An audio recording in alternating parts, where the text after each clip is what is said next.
Hi, அனைவருக்கும் வணக்கம். கலை construction, OMR Chennai. ஒரு கஸ்டமர் கூப்பிட்டு மாடியில் வீடு கட்டணும் அப்படின்னு சொல்லியிருந்தாங்க. ஃபஸ்ட் ஃப்ளோரில் சர்வே பார்த்துட்டு ஸ்டார்ட் பண்ணிட்டோம். யாராவது ஸ்டார்ட் பண்ணதில் என்னென்னா 6 இன்ச் வால் போட்டிருந்தாங்க. கம்பியில் பெயிண்ட் பண்ணாமல் அப்படியே துரு பிடிச்ச மாதிரி இருந்தது. நீங்கள் வீடு கட்டணும் மேலே அப்படின்னு இருந்தால் 6 இன்ச் வால் 4.5 வாலாக போடக்கூடாது. கைப்பிடி சுவத்தில் பேரப்பட்ட வாலில் 3/4 வால் தான் போடணும், 3/4 சுவர் தான் போடணும்.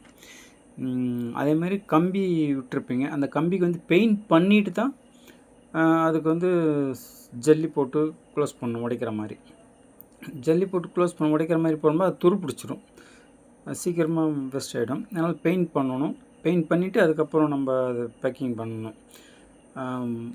வால் வந்து 3/4 சுவர் தான் போடணும். மேலே வீடு கட்டுறதுக்கு அதுதான் சரியானதாக இருக்கும். ஹைட்டு பார்த்திங்கன்னா 3 அடி தான் போடணும். அப்போ தான் அதுக்கு மேலே நம்ம ஜன்னல் வைக்கிறதுக்கு கரெக்டாக இருக்கும். இதெல்லாம் ஃபாலோ பண்ணணும். அப்படி பண்ணால் தான் மேலே வீடு கட்டுறதுக்கு வேலை ஈஸியாக இருக்கும். ஓகே ஃப்ரெண்ட்ஸ், நெக்ஸ்ட் வீடியோவில் சந்திப்போம்.